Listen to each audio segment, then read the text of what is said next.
Hello, everyone. Welcome back to our afternoon session. I hope you had a great lunch. We're already having some interesting videos, as you may have seen. Those of you that could not see the video of La Junqueira, you can find it on the app, on the EIP app, and maybe we'll be able to share it here on the chat as well. So for now, I would like to give a prize to those of you that arrived soon, on time, actually, not soon. Is already the link on the chat. So while we wait for a few more participants to arrive, I would like to continue just for 2 or 3 comments what we were doing before lunch and give you the opportunity, if you had some important idea that you really wanted to share, some moment, we can take 3 or 4 minutes of informal time to share some of our thoughts to everyone. So feel free. So maybe you didn't have coffee yet.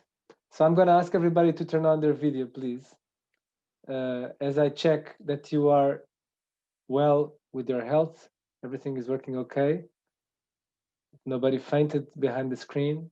Sorry for my informality, but we need to get some energy on this room. So I see that nobody wants to speak, or am I wrong? Is there anybody that still has one interesting comment that you'd like to share that you couldn't do before lunch? Actually, I have a comment I want to share. We discussed it during lunch with my team, and we are really happy with this online event. So I didn't think it is possible to have a 2 days online event, and it still is fun to participate, because I was really worried that when I heard you are doing a 2 days online conference, I thought, oh God, that will be difficult at least. But I'm super happy with how natural it feels and how good it works, and how entertaining it is, and how you use these different tools to get the feedback from the people and the breakout sessions. So congratulations from this side. It's really good to see that online events can work. Thank you, Alfred. When you come to Portugal, I offer you a lunch. Thank you very much for your words. So any more? Glass of wine? And a glass of wine, of course. Portuguese wine, very good. Any more comments? I agree. Okay, so before we actually start with the program, we wanted to show you the Padlet map again, to show you basically 2 things. One is that we already have the overview of the participants. So maybe you can see the map now.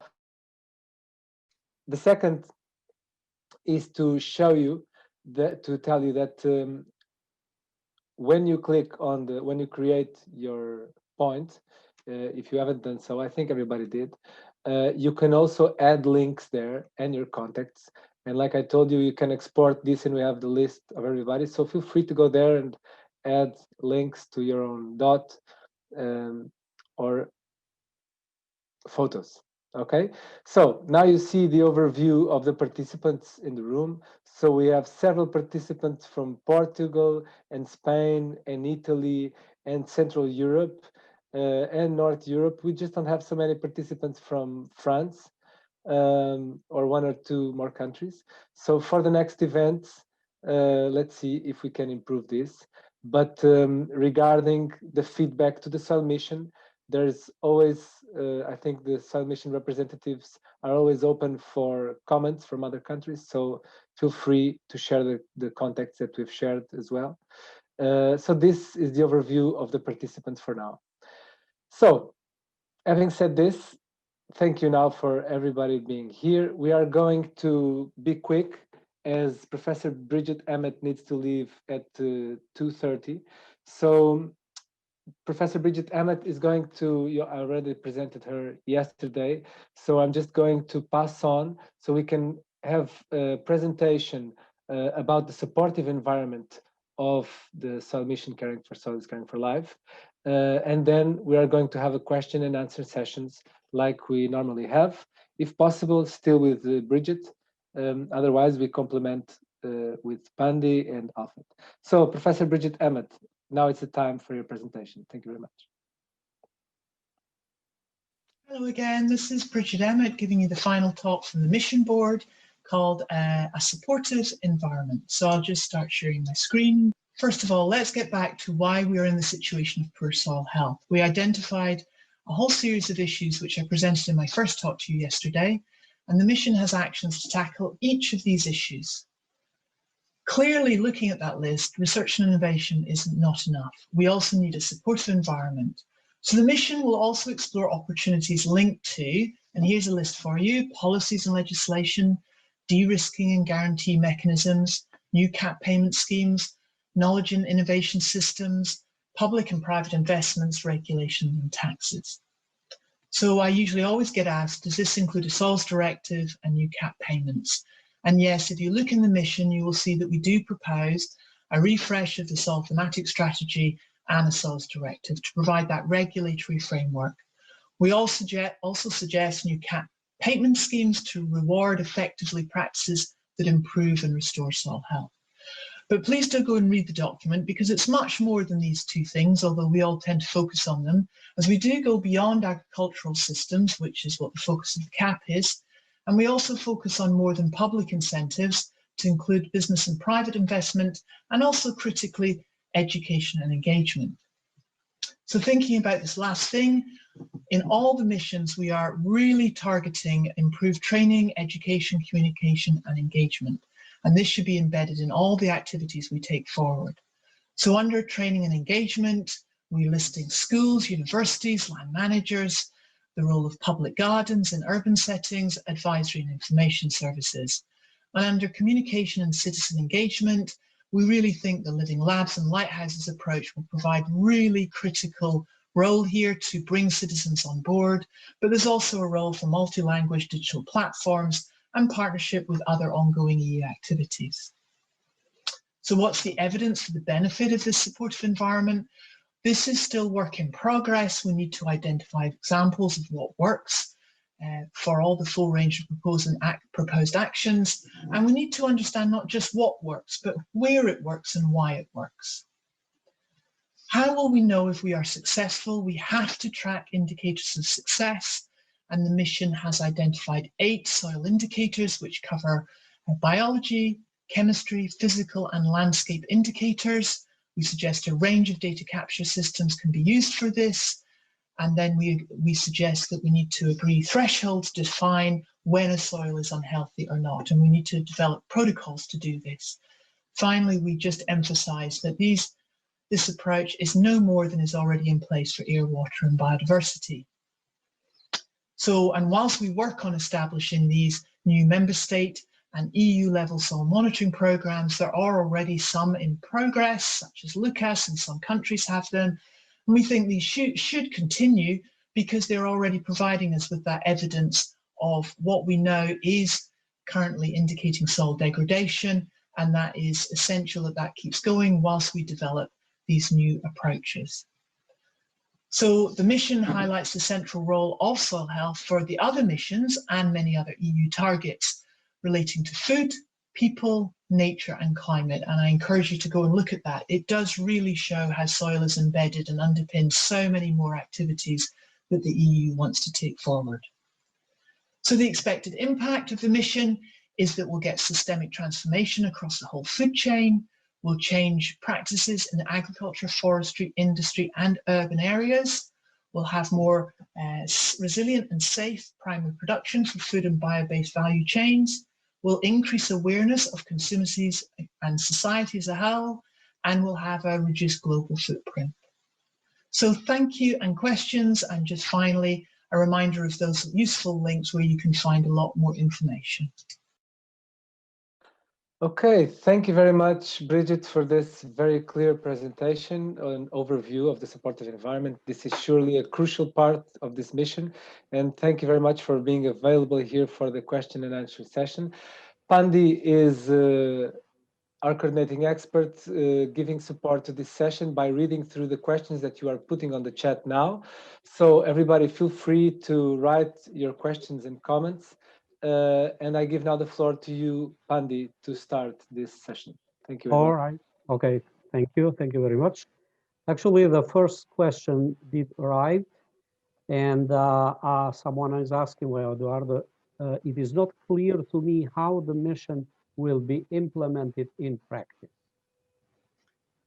Yeah, that a very obvious question, and one that I'm going to slightly waffle about. We're all learning as we go along. As you heard from Kirsten right at the beginning, missions are an entirely new approach. And we are still, you know, we tend to get advice and templates on what to fill in for the commission, you know, as, you know, a week before we need to fill them in. So there's clearly is going to be an R&I program. We clearly need to identify priorities. We've done that in the mission document. We need to embed that out. With respect to the monitoring, there's some discussion how we best take that forward. With respect to the supporting environment, we think that is really the strength of people sitting in Brussels in the Commission. They're very well aware of the different strengths and weaknesses of all the different policy instruments, regulatory instruments that can be applied.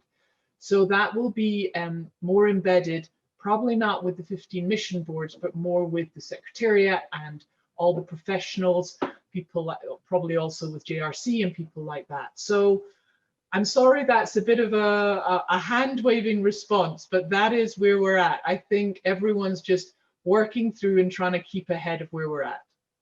But please do, Annette is joining you. I don't know whether she's still here. You have Annette at the end. You might want to ask Annette that as well at the end. All right.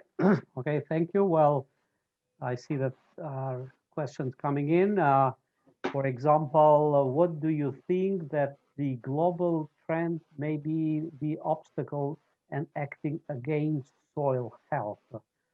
I don't know whether I explain it well, but probably has to do something with what's going on in global markets or global agriculture trends and how that could impact probably also soil health within Europe, I'd say.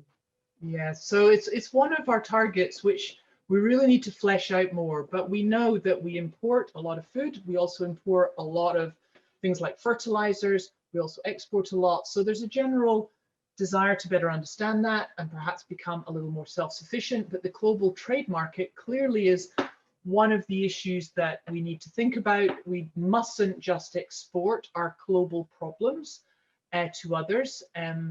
So that, and for that, we suggest we need a global footprinting tool. There's various out there. Are they sufficient? Do they cover soil health sufficiently? But there is, I'm sure many of you know many of the international initiatives that are going on. So globally, there's quite a focus on soil health at the moment, and the UN has its land degradation targets. So hopefully by working together, connecting into other international initiatives, really connecting into other critical work that's going on about what management practices work, where and why. Can they just be transformed and moved into the EU, or do we have to be quite careful about that? So the whole international dimension, I'm really pleased you brought it up, is very important for us. We all work in an international world. We want to work with people on this, but we also must make sure that we are you know, as relatively wealthy nations in a global context, we must take responsibility for what we're doing in this area. Okay, thank you. Well, I see that also, and we discussed also during the workshop that how about forests and how is the forest cover area is taken by the mission as an important form of land use in Europe? Yeah, so it was we had forest experts on the team on the mission, and forest cover there can be, although of course forestry is an industry as well and can cause erosion. They do use control chemicals, so it's not always the way, but in general, when we looked at the soil health degradation statistics for Annex 1, which I do hope you all go and read. In general, it was the agricultural land which had many of the problems. That said, we do wonder whether are we actually assessing the forestry problems as robustly as perhaps we are in the agricultural setting. So forest cover, we think it can help reduce erosion, runoff into stream courses. Some of the deep rooting nature of soils can break up where we have compaction and also sealing.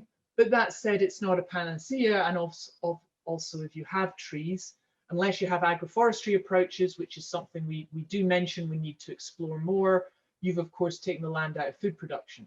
So it's good to know that you appreciate forest cover as an indicator. I just would say that we do understand that we have to treat that a little bit carefully, but that's true for all our indicators. We need to understand the local context. Yes, yes, thank you. And actually that it will go also along with agroforestry, if you wish, as a mixed form of forestry and agriculture. I see that there are questions coming up. Well, we discussed about this, and I think Alfred is one of the best examples to talk about, along with other farmers, that what is the scientific evidence proving that organic farming improves soil health, reduce erosion, and hence, I would say, carbon sequestration. If I can comment on that one, and Alfred, I'm sure we could get into a discussion here. Actually looking for robust scientific evidence across the piece in EU about organic, where people have really measured robustly, repeatedly soil health, can be a little challenging sometimes. So there's a challenge to everybody to really make sure we get this evidence base, as that is the foundation of the mission, is that we really do get robust soil health metrics. And it's not to say it's not there, but I know at least in the UK, we struggle sometimes to actually say, show us the data. So there you go. I'm not saying it's not. Logic framework suggests it should work, but I'm just saying.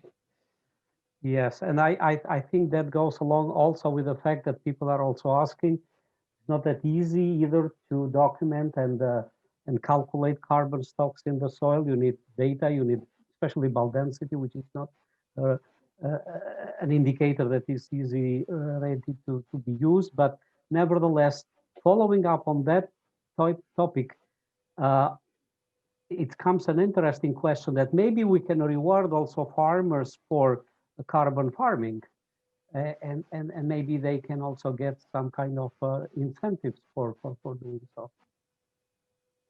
So yeah, there often is concern here that it is really hard to do and too expensive to do and everything else. But I suppose as someone who sort of works in this field, we all know across the field it's highly variable.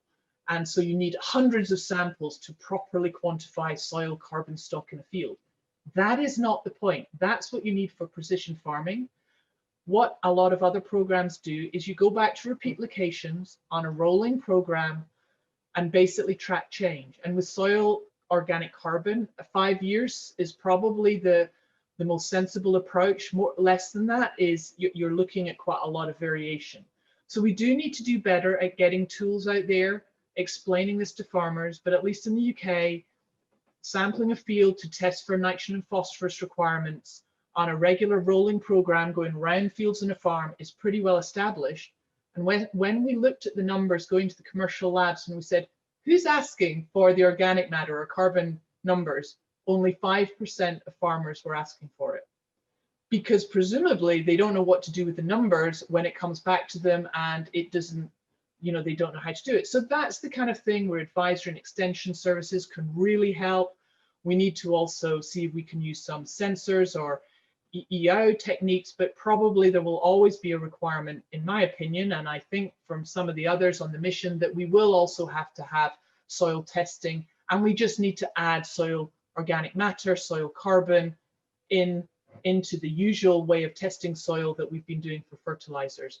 But there's ways of doing it. You don't do it after you've just spread your muck on it. You don't do it, while the crops are growing. There's just clear, robust methods that we need to get rolled out. Okay. Thank you very much. And actually, I'm glad that also Alfred would like to join in the discussion and regarding the the importance of organic farming also for the carbon sequestration. So please, Alfred, you're free to intervene. Hey, thank you for the opportunity to answer this question. So soil health is measured with different indicators. Carbon is one, and in Austria we have about nearly 25% of the farmland is cultivated under organic agricultural regulation. So we have a very high share in organic agriculture. There is an institution in Austria called AGES, which is an official institution, and they do most of the soil sampling. And they say that organic farms in general have a little bit higher organic content, even if they use more tillage than maybe conventional conservation farmers, for example. On the other side, we are talking about biodiversity, which is also an indicator for soil health. And there are a range of studies that say that organic farms have higher biodiversity, higher numbers of earthworms as an important indicator, or collembolas, for example, on their field, in their soil. If we talk about nutrient management, for example, and leaching of nutrient into the groundwater table, organic farming in general has less nutrient in overflow, so there is less nutrient flowing into or sinking into the groundwater table. And if we think about pesticide impact in the soil, then it's clear that in organic farming you have less pesticide use than in conventional. So I think there is even the scientific evidence that organic agriculture is contributing to soil health quite a bit. And but I don't want to divide organic with conventional agriculture the whole time. So I don't think that makes sense, but still, I'm an organic farmer, so I would like to talk about at least give some comments on that. Yeah. And of course, Austria is a fabulous example. I think I was trying to be clear that if we go from Finland to Spain, from Ireland across to, can't think what the most easterly country is, we need to have the evidence at a local level to convince local farmers. So it can be quite hard to take evidence from particular countries, but yes, I totally agree. I was trying to say we need to always, with all these things, with all the management practices, increase the evidence base, because it does help. So thanks for clarifying that, Alfred. Okay, and I see also another question coming in regarding the supportive environment, which is different across different countries in Europe. So how the mission will meet the targets, considering that those conditions among one country or one region to the other are a bit different? Yeah, it's always legislation mostly, I guess. Yeah, it's always the challenge in the EU that we start with from a different position. And so in some places it might be there, but there was surprising at we were all agreed on the mission that we could do better with advisory services. And one of the things was they need to be independent and they need to be trusted. They need to be trusted, and there was a room for improvement everywhere. And how do we support that? How do we encourage it? And that's something that we need to think of in the mission. What is the most appropriate way to actually activate that going forward and underpin it and support it so that land managers get access to independent and robust information going forward? Thank you. Well, I couldn't agree more on the participation of cooperatives, especially as they are so widespread in Italy and also in southern Italy where I'm located. So maybe we do need also to encourage this type of participation, not necessarily single farmers, but also the cooperatives of farmers, that they can make a change overall, and they can be also very good examples of lighthouses, for example. So in this access, I guess you might also would like to add something on cooperation among the farmers? I think it is in there, and if not, we definitely missed a trick, because it is something that we absolutely want to encourage. That's the whole point of the lighthouses and living labs, is that it's not, we're kind of hoping most of those aren't single farms, but a landscape approach where they're linking up farmers together, so that cooperative approach. And please, if you've got good examples and suggestions how these kind of actions could work, that we're looking for help with this, to because there's nothing quite like a good example to suggest that's where a priority should be made. So yeah, it should be in the document. I don't have it at the moment to just double check. And absolutely, we do want cooperatives as part of the solution. Yes, of course. And then, by the way, yesterday came out a very interesting proposition that maybe we can have also EU-wide advisory services. So not necessarily only based on a single country, but also at EU level. And It's that could be something interesting. Yeah. That's fascinating. It's interesting, isn't it? It's like EU soil monitoring programs versus the national ones. There's probably a role for both, and whatever, there's a need for connectivity so that we all learn from each other. So, you know, whether it's a network of advisory services, because people tend to like to know that their advisor understands their local conditions and context. But it's a very interesting idea. You know, we should go away and think about that. Thanks. Okay. Well, Andrea, I know that Bridget must leave by 2:30, so we are now almost there, and the schedule was for 2:20. So what we do, we continue discussions, or you want to stop it here? No, it's okay for me. So, Bridget, if you want to give any last comment from our side, it's extremely clear and interesting to hear you, to listen to you. So thank you very, very much for being here and providing us all these clarifications on the supportive environment. Do you have any final comment you would like to share with us? No, only that I'd far rather prefer to stay with you guys than what I've been dragged into next. So I'm jealous. I wish I could stay. I really look forward to reading your reports, and I leave you in the very capable hands of Alfred, Annette, and Arwen. Thank you so much for listening, everyone, and thanks for all your questions. I'll say goodbye now. Okay. Okay. Right. Okay. Bye. Thank you And very I forgot much. my Thank you very, background. very So much. sorry. That's okay. Thank you. Thank you very, very much. Okay, so and thank you also, Alfred, and thank you very much, Pandi, for asking these questions and making all this facilitation. So before we go in, the next session is again a breakout session, and I'm just going to propose a small energizer again for everybody to turn on their video. I'm going to share here this screen, this link on the chat. It's the same link that I shared yesterday about sign language. And what I would like you to do is you're already in English. In a way, it's not a celebration, it's an honoring. It was nice when the UK was part of the European Union. And since they're leaving, we could all learn a sign in English so that we could all do the same sign. So what I would ask you to write and learn the sign for is the word support. So you know how to write the word support in English. Just go online, write support, learn the sign. It's super simple. Use 2 P's to write support. And then we come back in 15 seconds, everybody with their video on, and we all do this sign to get us ready for our interactive breakout session. Is that okay? I hope you take these informal moments lightly. Thank you for that.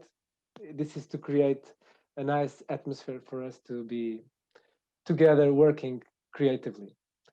Okay, are you ready? So, 1, 2, 3. Again.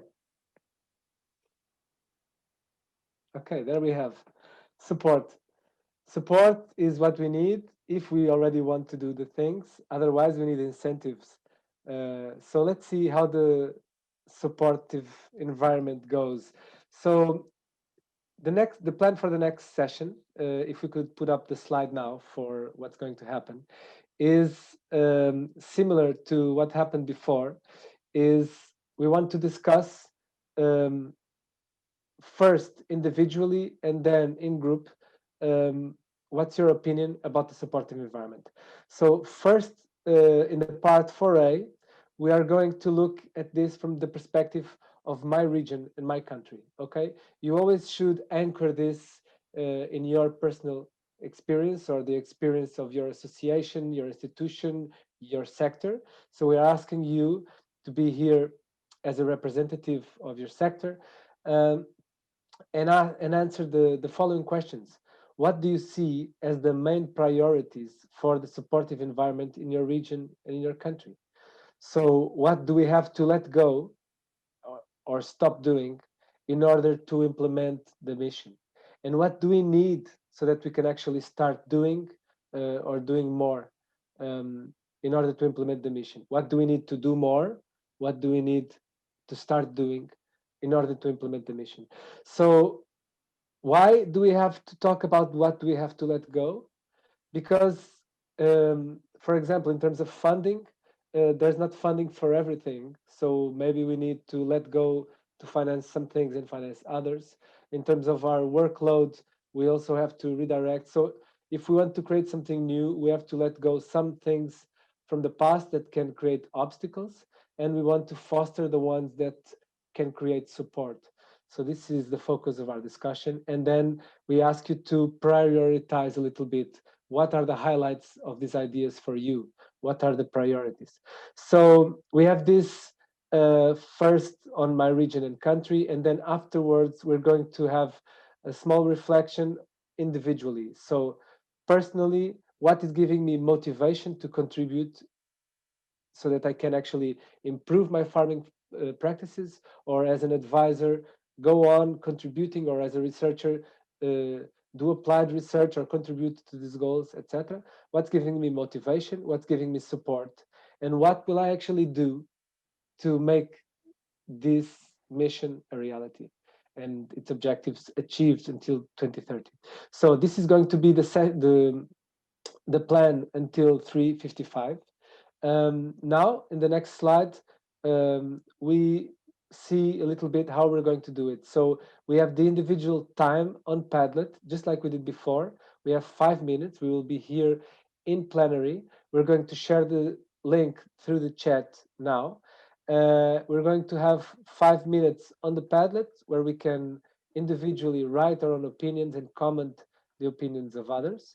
Then we go into a breakout rooms of 5 participants where we can digest, share these opinions, and we don't have to take notes. So we have 15 minutes for this. And then finally, we go to groups of 10 with a facilitator where we will take the main conclusions from the group. We will debate and try to harvest as much as possible the consensus from within our thoughts, but also not the consensus, the different ideas that exist. Okay, so the floor is now yours. I ask you to keep muted and write your questions, answers, ideas, suggestions in the Padlet. I think we have a next slide as well that shows the Padlet, but you already have the link. No, so just feel free to go to the Padlet link. It's already on the chat, and you have 5 minutes.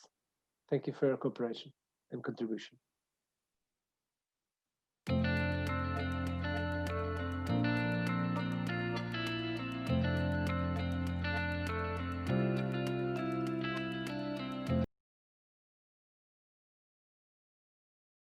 So we are now getting to the last seconds of the Padlet. I hope you found it interesting. This is a very interesting topic, very relevant, as we've heard and noticed, for the success of this mission. So you will have more time to write here if you want to continue during the next time of the breakout group. The idea is not that you take notes, but you are free to write down whatever you want. Then we go into the breakout group of 10 where we'll take notes of the whole group discussions. So thank you very much for contributing. Let's go now to the breakout groups of 5 people. There is no facilitator. I suggest you have great and relevant conversations as if you were the ones to make all the decisions for the next 10 years of the soil mission. So have a great time in the next 15 minutes. Thank you very much for being back, everyone. I hope you had great and relevant conversations, that you took very concrete and to the point notes. Now, we would like to propose you a very, very, very, very short break of 5 minutes. so that you can stretch yourself, energize yourself, instead of me showing you how to do a nice massage from your elbows to your feet. You can do yourselves that the best you know in the next 5 minutes, and we come back exactly at 16:40. Okay, so if you can come back 1 minute before, so we really start. Thank you very much, and have a great break, very short break.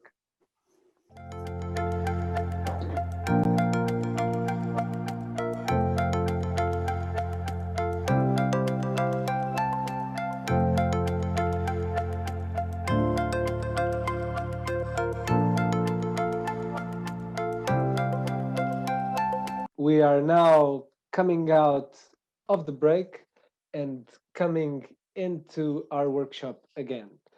So thank you for resting yourself during the break.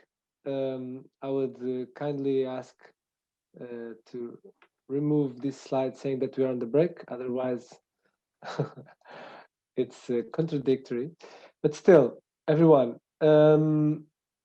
now what we're going to do is to go to the next and final curve of our workshop. So can I ask you all please to turn on your videos?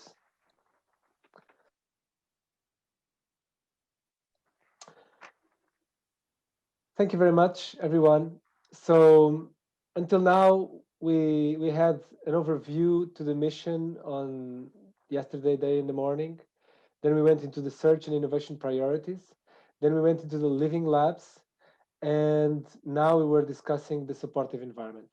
The supportive environment discussion is still not finished, but now what we would like to get from you is a more personal reflection on what do you need, what do you need to go forward? What is actually giving you motivation to contribute? What is giving you support? And what will you do to make it happen? So some of you are farmers, you can directly contribute in the soil in your farming practices. Other of you are researchers, you can contribute in the research that you do and how you do it and how you make it useful. If you are advisors, institutions, NGOs, all of you can contribute. So don't take this question as if it's only addressed to farmers. So we would first like to ask you again to write on the Padlet. The link is already on the chat. So we now ask you to write during the next 5 minutes what is giving you motivation to care for soil, what is giving you support to improve farming practices. So this is for farmers. The question C, if you're not a farmer, what is giving you support to promote healthy soils? And finally, D, will you make this mission your own? This is like a little poll. So you can put a heart, yes or no. And what will you do to make it real? So take the next 5 minutes for this. Thank you.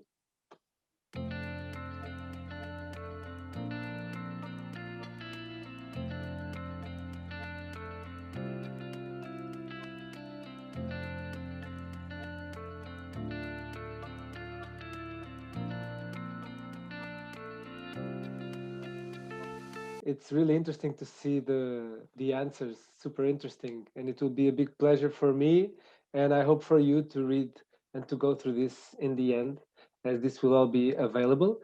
You can actually go by yourself to this link and export it for yourself after the workshop.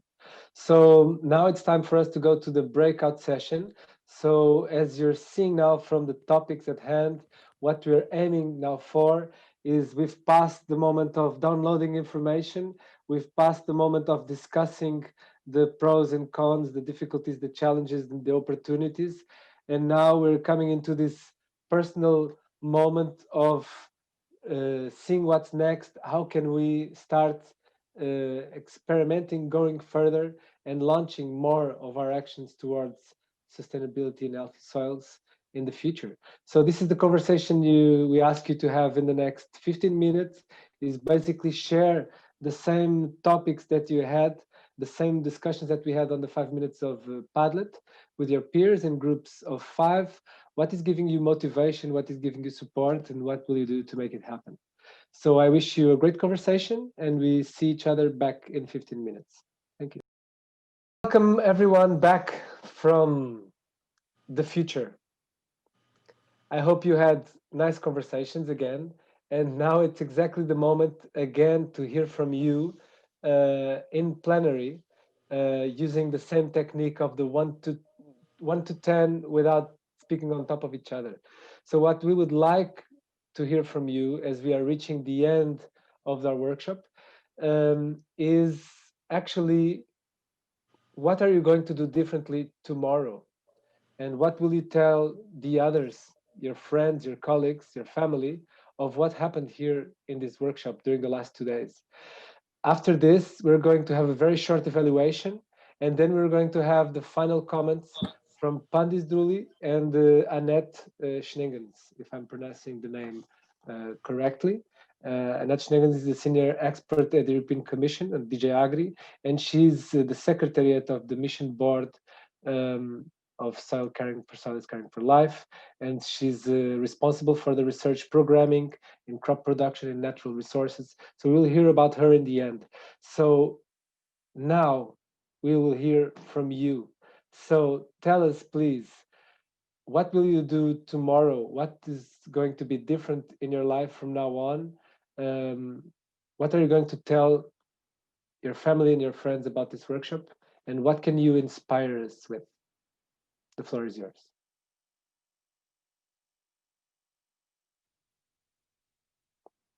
You don't have to be super inspiring. You just have to say something. I won't change anything because I will push soil health further and try to do even more. We need the European Union. I think that's one of the conclusions. I will go out and. Sorry.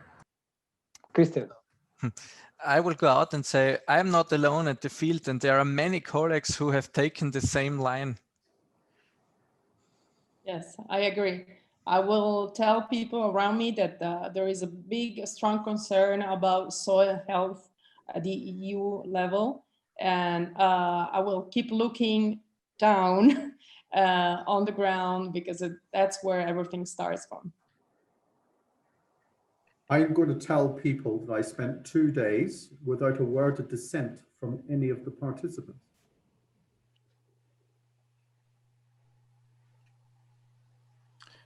Let's do this. I think soil health, it's important for future generations, and any of us that have kids or grandkids or an interest in that, let's do it. I will keep doing what I'm doing for the last 30 years, working on soil.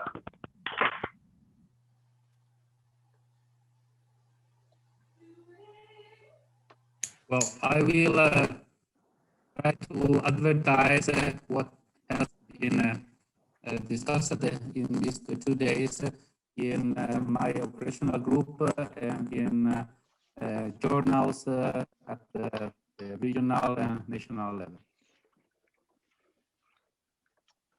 I will try to find farmers and convince them to become lighthouse farmers.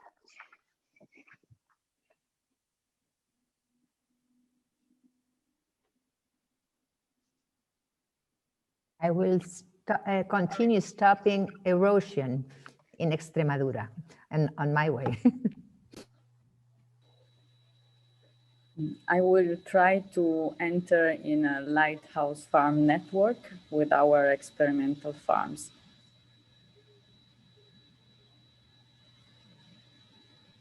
I will tell all advisors that the soil is in main focus in the future and looking for lighthouses.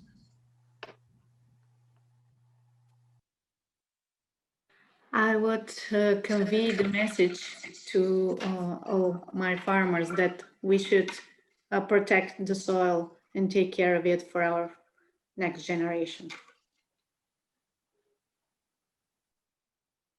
Okay, thank you all very much for your contribution. Now, if there is still 1 or 2 people that still want to say something, it's your last option. Well, I can add that soil is the base, is the fundamental part also for a breeder, and so it's a consciousness that everyone, that animals have to consider, and it's not so common. So it's an important part. Thank you. Andre, can I just ask, what is the plans to communicate the output of these 2 days? Will this appear in the EIP-AGRI newsletter? What are the plans to disseminate? You've had great feedback from all different kinds of stakeholders. What are the next steps in regards to communication of the output of the synthesis of what we've done over the last 2 days?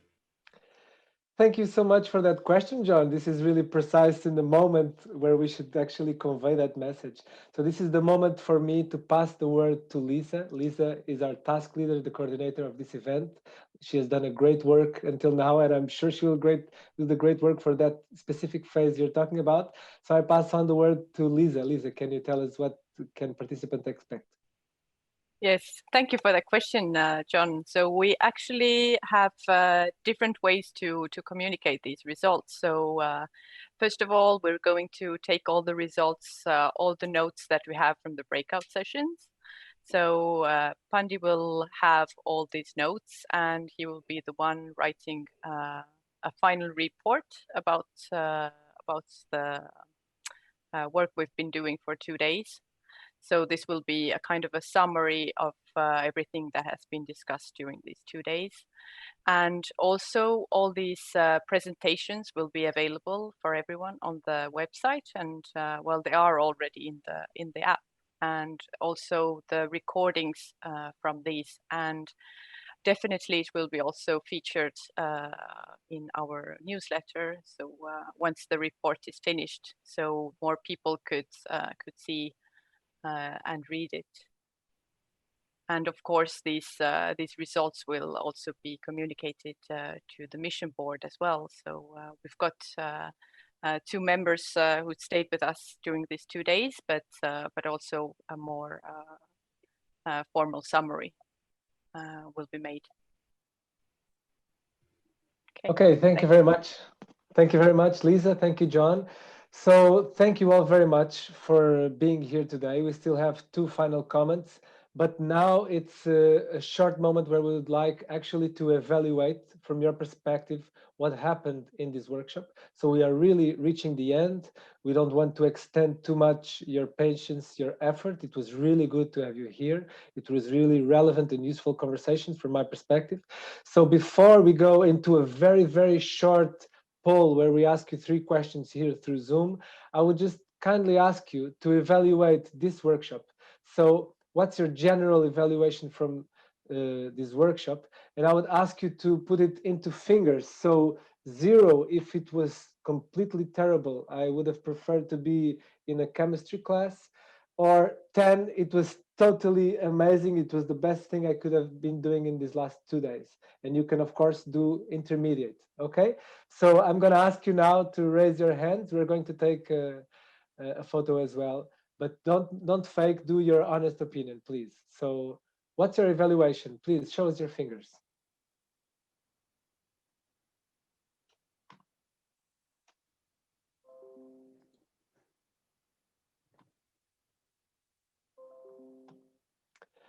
Okay, I see this is a really nice evaluation. Thank you all very much for your evaluation. Now we are going to share with you really 3 very short poll questions that you can answer very quickly, and we can see the results immediately. So you see already the poll in front of you. You can answer to the first question: has the workshop inspired you to take action to promote soil health? You can answer yes, no, or don't know. Everybody has the chat, the poll, you can answer.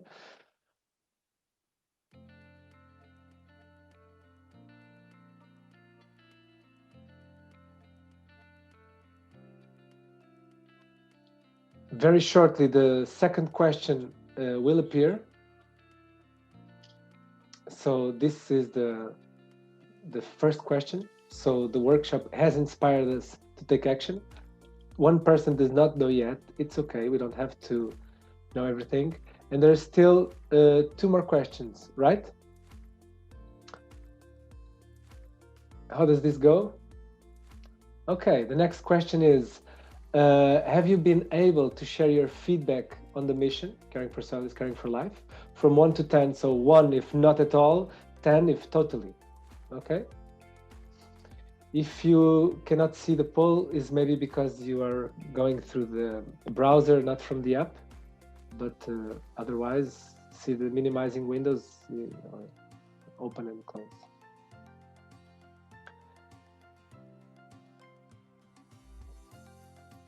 So, have you been able to share your feedback on the mission? Totally yes is a 10, not at all is a 1. And we see there is still some intermediate answers, which is quite interesting. So please provide us your feedback later by email on how would you see that you could have found more space and a better way to provide your feedback. Okay, so let's see the last question, if I'm not mistaken. In which area will you be working and contributing to achieve the targets of the mission?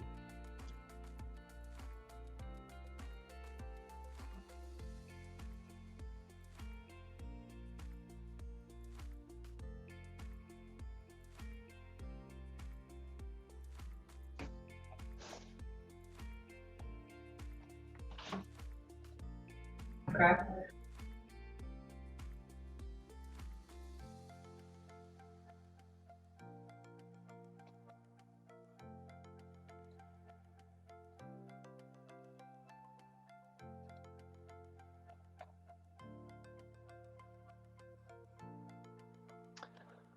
Okay, so we have 7% 2 people are working on farming, others on living labs or lighthouses, supportive environment, communication, and most of you are working in 2 or more of these areas. So we are all multitasking here for sustainability. So that's nice to know. So I think that's it for the polls and the evaluation. Thank you very much for your contribution. We would like now to go to the next step of our workshop, which is about to end, which is to hear the final comments from Pandi and Annette.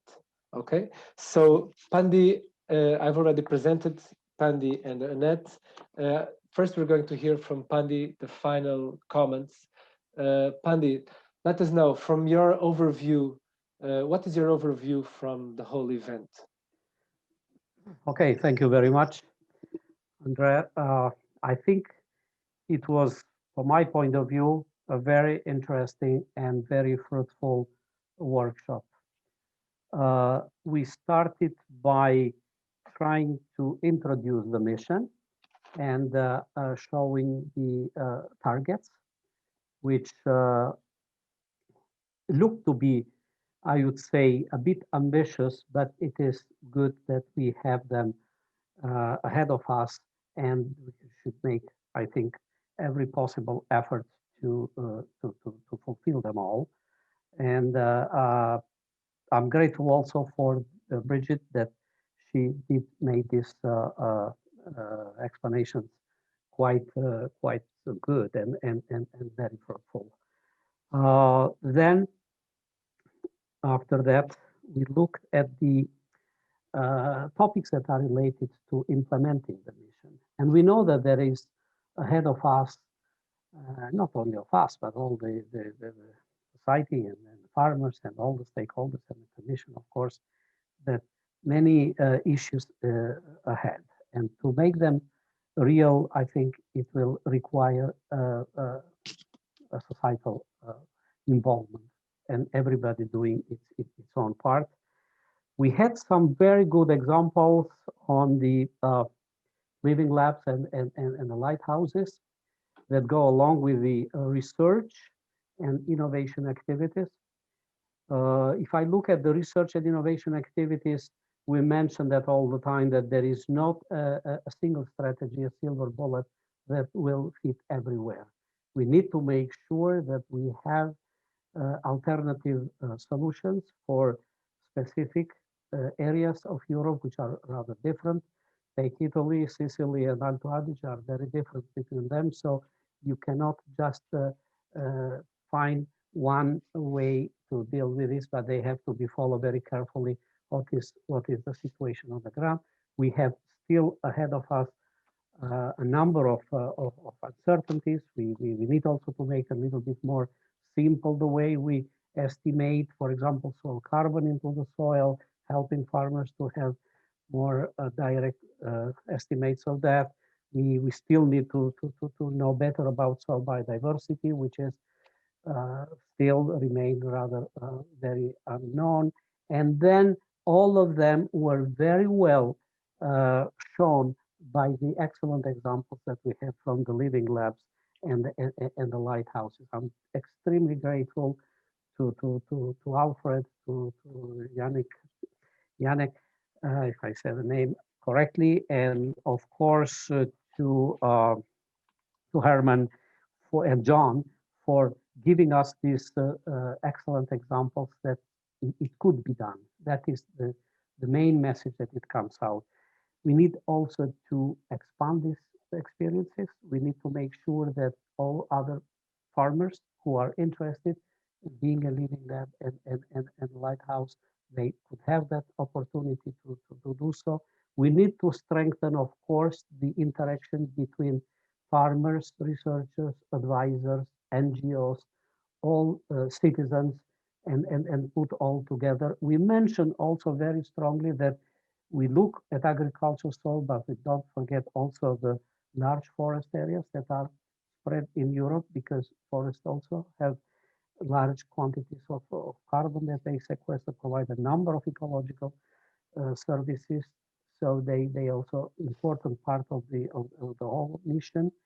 So and agroforestry as well. We discussed quite intensively about organic farming. That does not mean that the mission does not pay attention also to other farmers or conventional farmers, because many of them, they are also implementing good sustainable management practices that promote also soil health. And agroecology also, it's another important practice that we do need to mention. So without going too much into repeating what was said, and I'm sure that it was a long day, we ended up with looking at what supportive environment do we have so that we can make this mission a reality.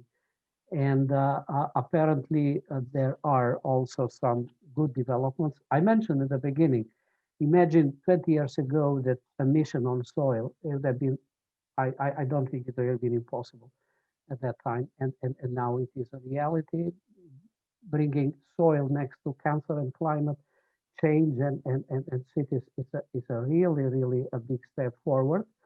So the new developments, I think they will go in the right direction, will support the implementation of the mission, and the outcomes of this workshop, I think, will also give a small, modest, probably contribution, but it's still useful. And as I said, and it was already said by the team members, we'll make sure that we'll collect all the discussions that came out here. We'll put them in the final report. The final report will be published and you will have access to that. So having said that, I feel personally optimistic, and I think that we have, especially the European soil science community, but not only the farmers and all the stakeholders, have a good opportunity ahead of us in making this change and keeping up with the momentum that has been already created. So that is briefly what I would like to say without going into details, because there's time not necessary for that. Thank you very much, Pandi. It is now time for the final comments and closure. I think Annette Schnegens is the right person to do this. As I've already presented, she's in the European Commission senior expert from EIP-AGRI. She's coordinating research and policy funding, and she's secretariat from this mission. So she'd be the right person to tell us what can happen after this workshop, what will happen with the mission, and to give us an overview on how relevant this input can be for the Soil Mission representatives and for its future. Thank you very much, Annette, for being here. The floor is yours to your final comments and closure of the workshop. Okay, thank you. I feel really, really honored to close this, although I feel that Pandi did already an amazing job in doing so and summarizing, I would say, not just the output, but also all the dialogues of the last 2 days. It has been, I think, an amazing exercise with all of you committed to sitting here and sharing with us your thoughts over 2 full days. This is something very, very precious to us. So what I just would like to say in the end is, I couldn't join all the time, but from what I gathered and Pandi's feedback, it's clear that presentations, discussions over the last 2 days were extremely lively and rich. You have been, this nobody told you, but you have been the first audience, so to say, to discuss this mission proposal in detail, in such a detail. Normally we just spend like half an hour presenting, half an hour question and answers, but never ever we have really taken the effort to discuss in such a detail like with you.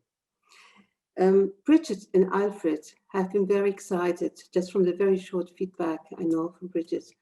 We're so excited to get your feedback and to see your excitement about the topic of soil health. And we really regret in a way that not all mission board members could be with us today and witness this interest and this excitement. In any case, you have been a fantastic sounding board. This is a way of putting it. A sounding board that should tell us a bit, did the mission boards cover relevant priorities? Are the ideas on research priorities right? And actually, do we meet the needs on the ground? So, as mentioned at the beginning of the workshop by Kerstin, this 2 days were to hear your views and your feedback. Now, your question is certainly, what will we do with these results, with the reports that Lisa will prepare? This workshop comes very, very timely, because it's now the moment, after the delivery of the reports, it's now the moment to get into the hard nuts and bolts. How are we going to implement the ideas?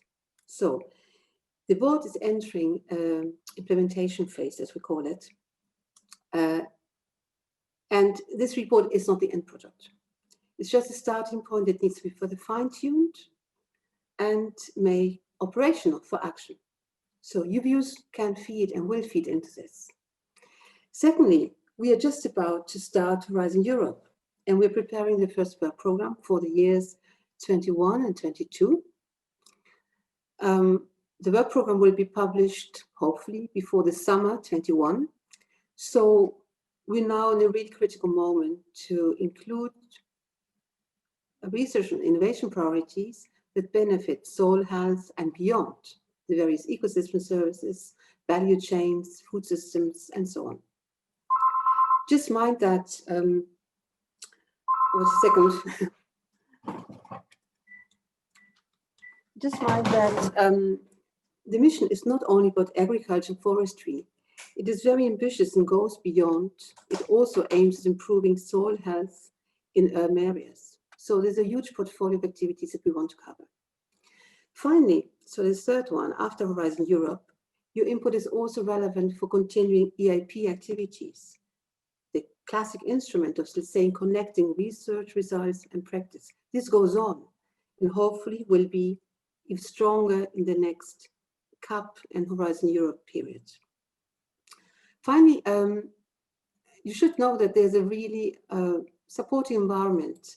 When the Commission started like 2 years ago, proposed this team of soil health and food, and when the Mission Board started to work a year ago, this discussion on soil health seemed to us like being a discussion between 15 experts. Now, after so many events in the reports and discussions like the ones yesterday and today, we can feel already that soil health is really catching up on the political agenda, in farming, citizens. Somebody mentioned this Netflix movie. Soil health is everywhere. And what was so valuable today and great to see today is that we can feel, at least I feel, that we're really connected in a shared concern about soil health for us, for future generations, and that we are seeing that we can do something about it. Soils take long to show improvements, but we can do something about it.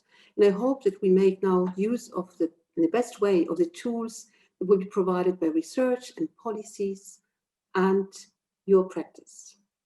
There is finally maybe just this announcement. The Commission is preparing for next year a new soil strategy. We have a current one, but it will be updated. The European Soil Observatory to be built by the Joint Research Centre. The Environmental Agency is concluding a new report, a new assessment of soil health. So all this is kind of getting into the picture so that we can really, really say, hopefully in the next meeting, we're trying to launch something that is solid and robust, and we're not alone in this. We have the tools to do it. I think Pani closed almost by saying, yes, soils are hard nut, but we can do it. We can work on it. And really, there's nothing more I can say other than thanking you again so much, the yours participants, the mission board members, and the representatives of lighthouses. This was amazing what they told us, what they showed us. And of course, the EIP team, who has done an amazing job in preparing and running this event. I think they deserve a special clap and thank you. And with this, I'd like to close and say goodbye and see you soon. Thank you very much. From ourselves, it's also, that's it. Thank you very much. Okay, we declare now the workshop closed. Thank you all very much for your participation. It was a big pleasure for me and for all the team to be with you during these last 2 days. Thank you very much, Annette, for closing this summit. Thank you, this workshop. See you soon. Bye. Bye. Thank you. Bye-bye. Thank you. Bye-bye. Bye-bye. Thank you. Bye. Thank you. Thank you. Bye. Bye. Bye-bye. Bye-bye.